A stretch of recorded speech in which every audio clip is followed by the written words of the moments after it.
Kacaunya sistem penerimaan peserta didik baru PPDB online di Kota Bekasi, Jawa Barat terus menuai polemik.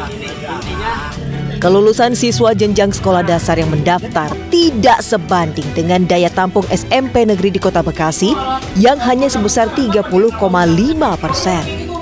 Dinas Pendidikan Kota Bekasi mengaku sudah menyiapkan regulasi berdasarkan peraturan wali kota dan peraturan Kementerian dan Kebudayaan Ristek.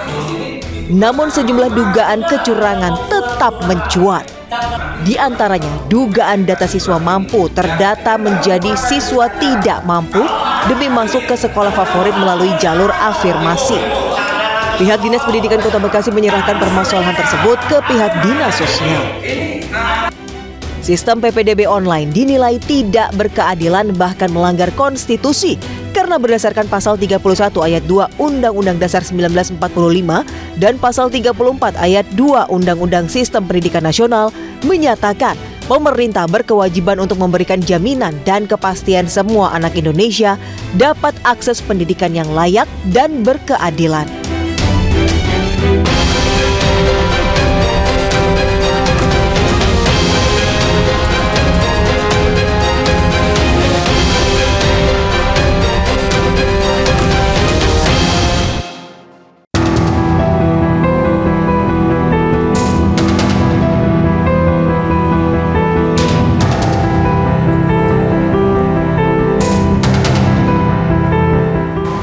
Pemirsa, pertengahan tahun ini orang tua dan wali murid disibukkan dengan mendaftarkan pendidikan untuk anak-anaknya, terutama dalam jenjang SMP dan SMA sederajat. Seperti yang kita ketahui, penerimaan peserta didik baru atau PPDB masih menjadi masalah yang cukup problematik. Masalah yang dikeluhkan sebetulnya cukup teknis, di antaranya jarak dalam sistem zonasi, kemudian juga surat keterangan domisili, jalur prestasi baik berjenjang maupun tidak, dan juga usia kartu keluarga pada saat pendaftaran. Nah, di sini wadah dan juga responsibilitas dalam penerimaan pengaduan berperan cukup penting untuk bisa mengimbangi peran aktif orang tua dan wali murid mencari pendidikan terbaik untuk anak-anaknya. Salah satu wadah yang menerima aduan terkait dengan sistem PPDB adalah melalui Ombudsman Republik Indonesia.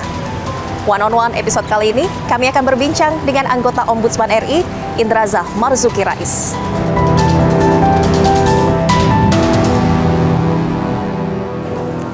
Pak Indraza, apa kabar? Selamat siang. Valeri dari One on One, apa kabar nih Pak? Alhamdulillah baik semuanya. Aman semuanya ya Pak ya?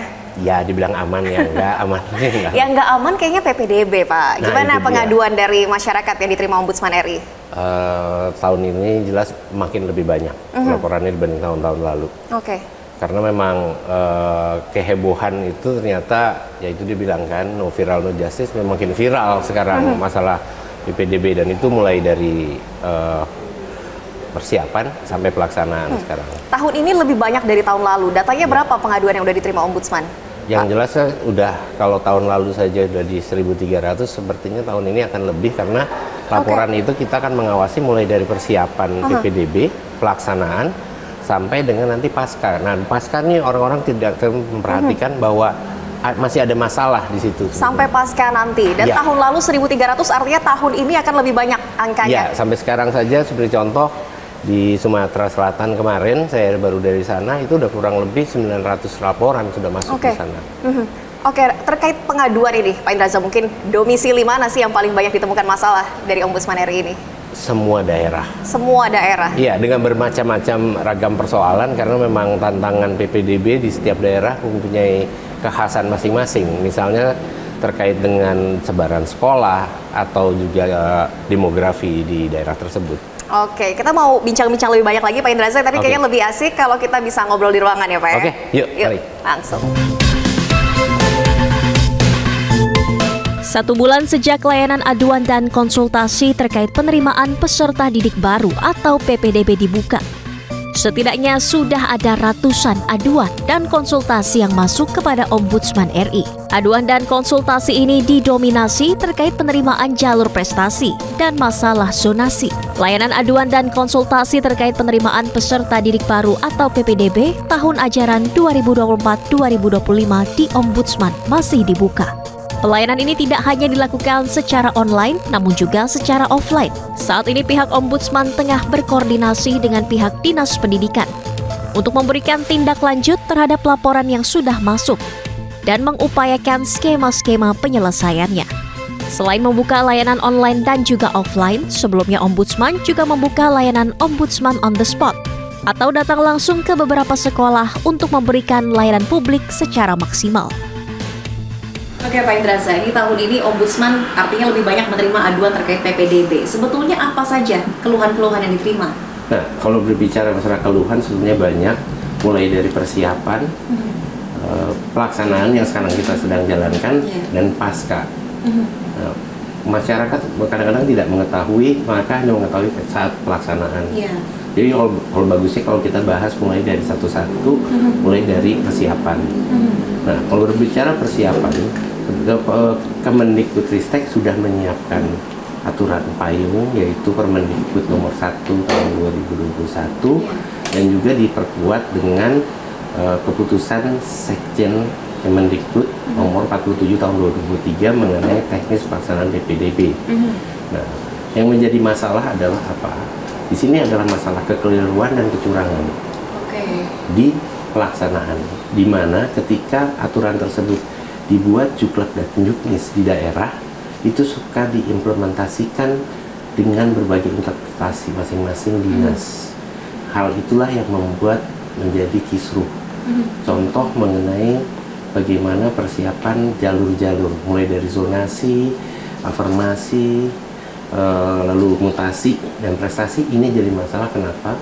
Karena sebetulnya masalah yang paling besar pada pelaksanaan ini adalah semua daerah, hampir semua daerah ini tidak melakukan pemetaan awal. Nah, kenapa? Kita tahu bahwa jumlah sekolah negeri fasilitasnya memang kurang.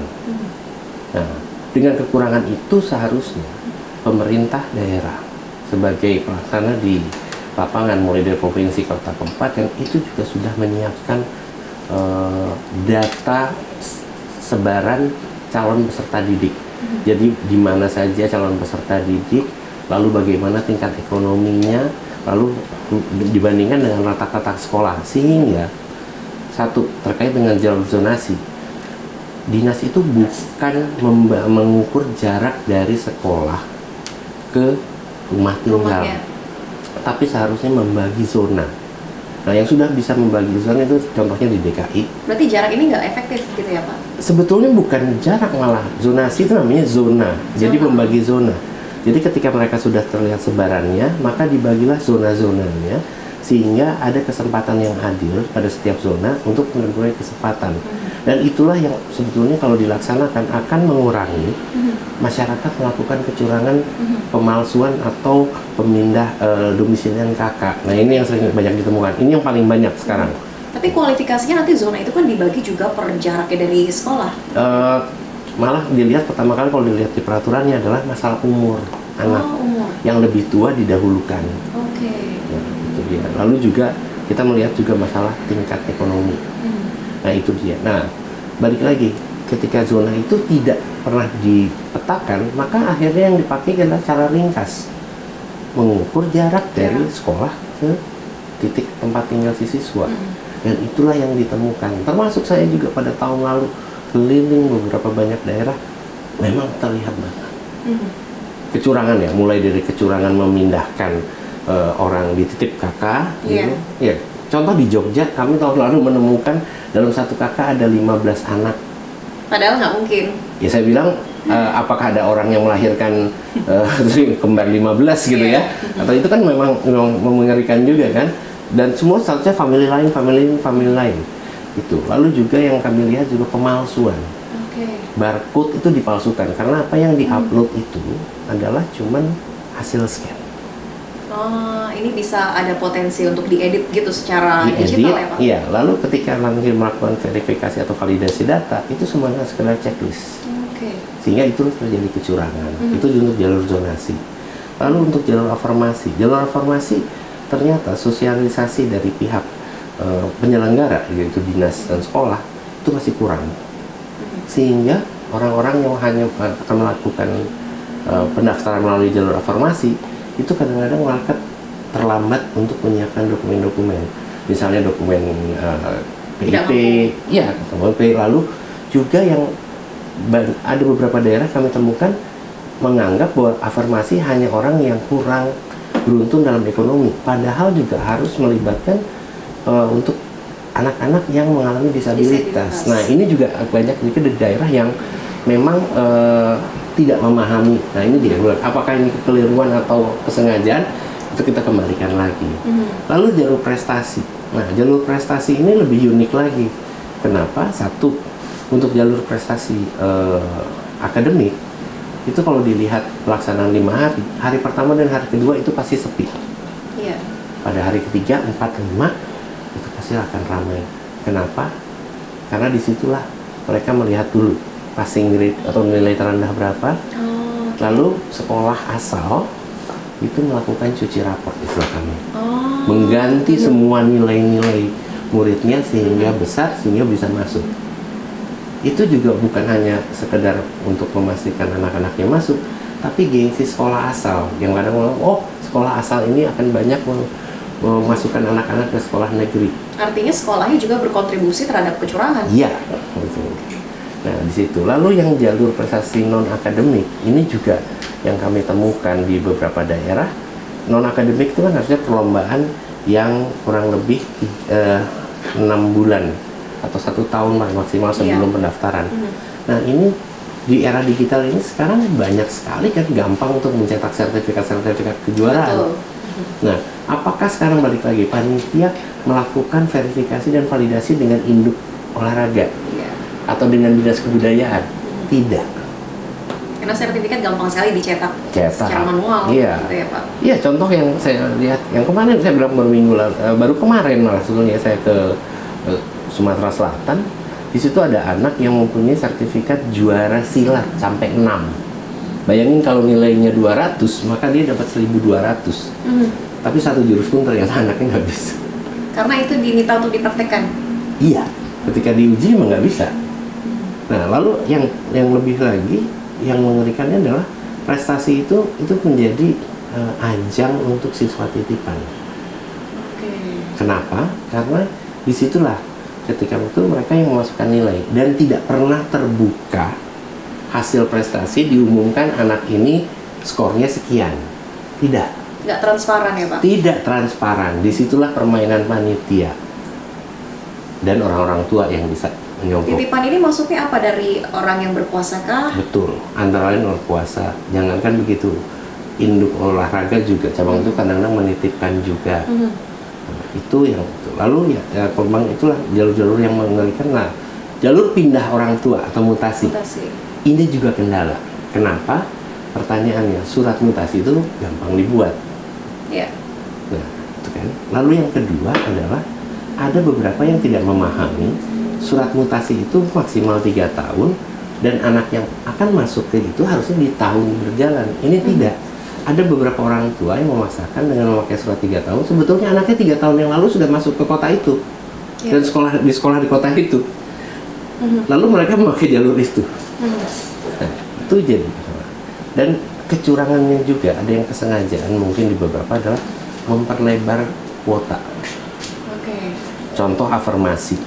Afirmasi kalau tidak dipetakan maka itu akan menjadi permainan. Kenapa? Harusnya 15%, mereka membesarkan sampai 20%. Tapi kenyataannya mungkin yang terisi hanya 10. Pertanyaannya 10% kemana? Bangku kosong yang tidak pernah diumumkan, yang tidak pernah dipindahkan ke jalur lain, yang akan menjadi jual beli bangku di akhir. Jadi memang banyak sekali kecurangan kalau di persiapan. Ini kan celah-celahnya tadi kalau disebut begitu. Sepertinya ada permainan titipan ini juga membutuhkan uang, gitu, ada imbalan. Apakah celahnya memang di situ? Ya, celahnya sebetulnya masalahnya adalah bagaimana karakter masyarakatnya sendiri ya. Dimana mulai dari pejabat sampai masyarakatnya juga memang sangat koruptif gitu. Kenapa? Karena ada beberapa Pemda yang memaksa kepala daerah mengeluarkan peraturan daerah untuk namanya jalur tambahan, yaitu jalur bina lingkungan, jalur anak membutuhkan dan segala macam. Dikeluarkanlah karena untuk membuat jalur-jalur sendiri. Permainannya pun dari Pemda sendiri itu. Ya ada orang Pemda, mungkin ada Dewan. Nah kalau ditanya juga, kalau biaya pelaksanaannya adalah ketika, ini persiapan ya, ketika pelaksanaan itu juga ada tekanan-tekanan kepada dinas sekolah itu ada. Baik mulai dari pejabat, TNI, Polri, Dewan, LSM, dan mohon maaf, wartawan-wartawan itu kadang-kadang juga banyak di daerah yang melakukan pemerasan kepada sekolah. Kenapa? Ketika si kepala sekolah menerima jalur titipan, dia tahu itu bukan didorong untuk dibersihkan, malah ikutan. Intinya yang punya posisi punya pengaruh, punya pengaruh. Ya, ini punya juga power. akan mencoba untuk curang gitu. Iya, jadi sebenarnya masalahnya adalah masalah kecurangannya. Jadi kalau ditanya regulasi apapun, sebagus apapun, kalau memang pelaksanaannya dimasukkan orang-orang yang curang, ya kan tidak ada gunanya regulasi tersebut.